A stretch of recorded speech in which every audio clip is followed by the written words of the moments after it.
So Dustin Hoffman's preparing to play Master Shifu, and I'm just wondering, you're one of these great actors who really gets into a role.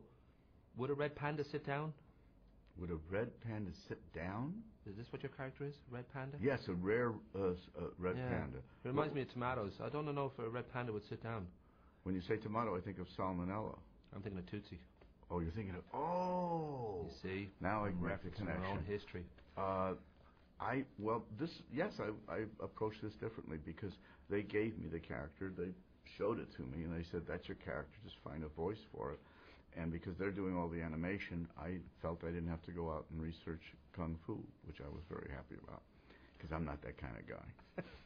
The notion of getting ready for a role like this, is it purely a kind of, I'm going to have a little bit of fun with this, or, I don't know, does one kind of get into any kind of research for such a thing? I can't imagine you would need to prepare hugely.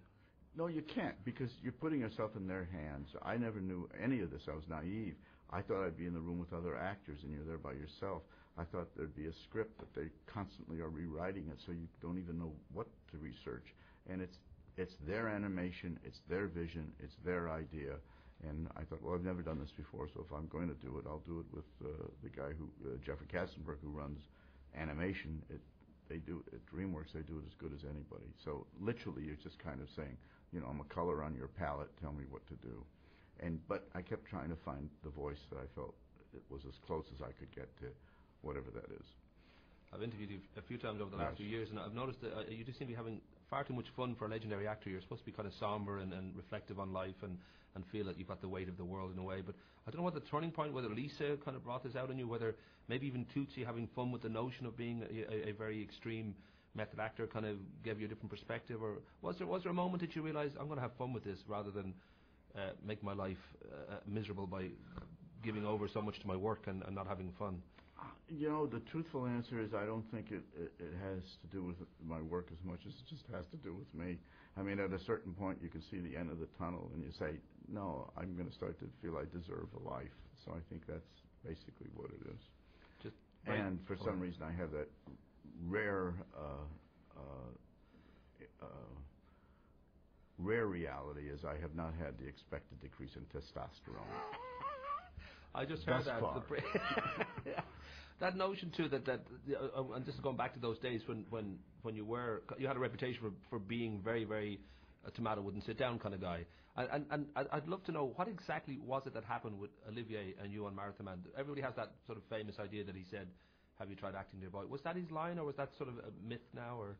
It's a myth in the way it was reconstrued, because I'm the one that first told the story. It was, I think it was Time Magazine, and I told it in the context that it happened, and then they made a better story out of it. The truth is that I was doing a scene at the end of Marathon Man where the character hasn't been up for 3 days. I had just gotten separated from my first wife, so I thought, oh, this is perfect.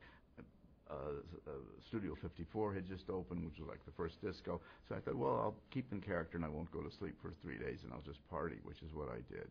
And I'll be closer. I won't have to act that, being up. So when I got back to Los Angeles, that was in New York, and I saw Lord Olivier, I told him the story, and he laughed and he said, why don't you just try acting? And I said, you're the one to talk? I said, because he, which people don't realize about him, is his wife, Joan Plowright, attested to when he played Hamlet. We all want to do something differently than it's been done before. And at the end of Hamlet, he used to jump from about 25 feet when he started murdering the other, people in the play. And if he missed, he would have broke his neck. And so when he said, why don't you try acting, he knew he was the irony behind it because of the way he worked. They left that part out.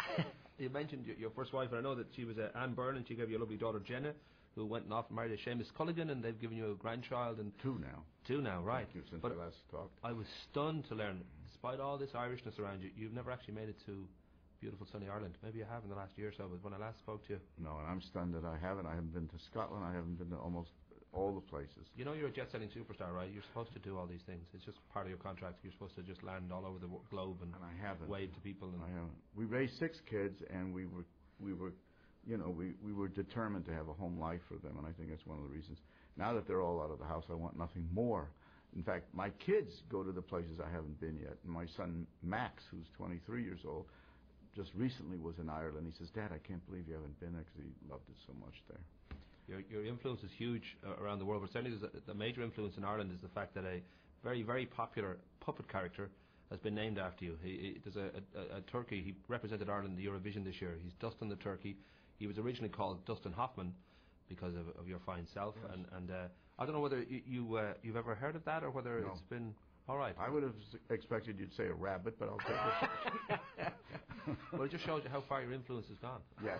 Now, I hope they don't have Thanksgiving in Ireland, so that my life is not, predetermined.